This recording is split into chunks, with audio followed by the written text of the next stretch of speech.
Hi everyone. So here we are at week 9. We've got a couple of weeks left in the course, and our main focus for the next 2 weeks will be to take that final step in our big project. We have chosen assessments, we've administered assessments, we've scored assessments, we've analyzed assessments, and now we're going to take the results from those formal and informal assessments to write a data-driven IEP. Your IEP will be due this coming Sunday, and when you start to dig into the week's materials, you'll see that there are several resources from the VDOE to guide your IEP development. A couple of notes about that assignment that I think are important for you to know. First off, you are welcome to utilize either the blank VDOE IEPs that we've provided, or you may use your district's IEP format if you prefer. Either one of those is fine. Just please make sure that when you complete your assignment, before you submit, that you review the rubric. We want to make sure that your assignment meets all of the criteria for the assignment and fulfills all of the characteristics.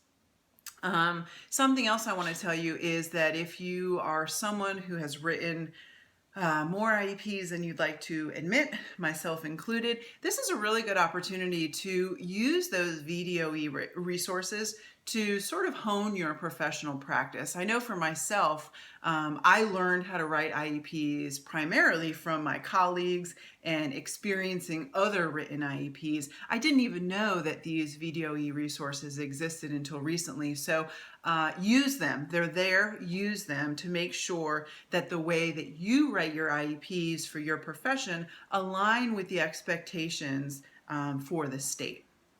One further note about the IEP development activity, there are some very specific requirements from the VDOE when you are choosing testing accommodations. So this is, I'm talking about read aloud accommodation, I'm talking about the calculator accommodation, plain English math tests, etc. The purpose of a testing accommodation is really to mitigate the effects of the disability without providing any clear advantage. Okay, so we want to make sure that we are meeting and recognizing the characteristics of reliability and validity when we're assigning testing accommodations. As we've been studying, the reliability and the validity of a test really affect the scores and the data that we can get from an assessment.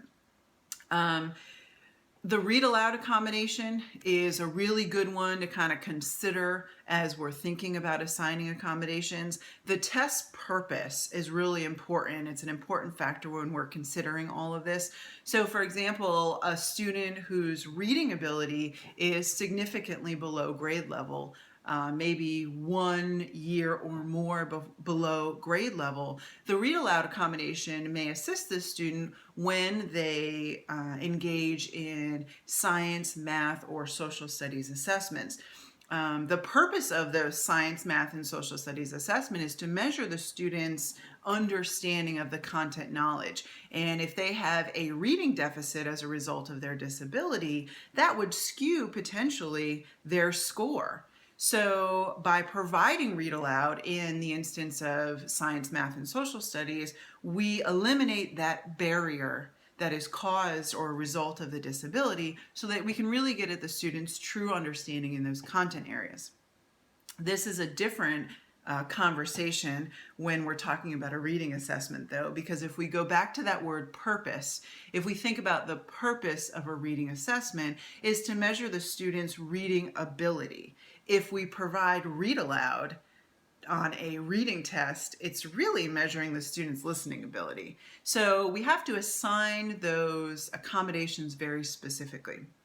For accommodations such as the use of a calculator during a math assessment, you need to make sure that the student is meeting the specific VDOE criteria. For the calculator accommodation, the criteria is actually based on a student's memory score. So you'll need to make sure that you think about that and consider that for assigning accommodations. If you have questions, student-specific questions about which type of accommodations are appropriate, feel free to put them on the Ask Your Instructor tab, and I'll be checking that regularly so that we can get some clarification. And it's okay too if you have a question outside of this course, just in life. It took me a long time to really come to understand how that process worked, and I got a lot of help from my colleagues, so I'm happy to help you in that arena. One final note before we move on to this week's materials. I want to spend just a moment discussing the operational definition of behavior that was part of last week's FBA assignment. As I said before, you're going to get the full gamut of behavior theory and behavior science in that behavior management course.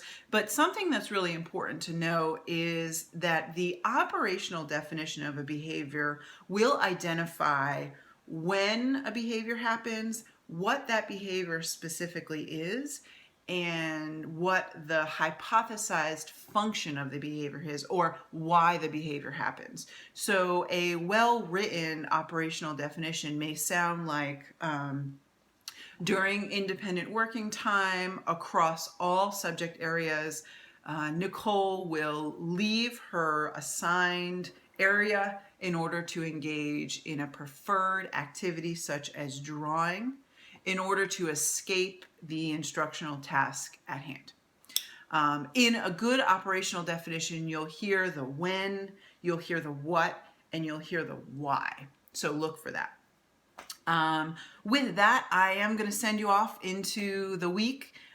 Please post those questions on the Ask Your Instructor tab. My goal is to respond to everything, including emails, within 24 hours. So post them there and I'll get back to you ASAP.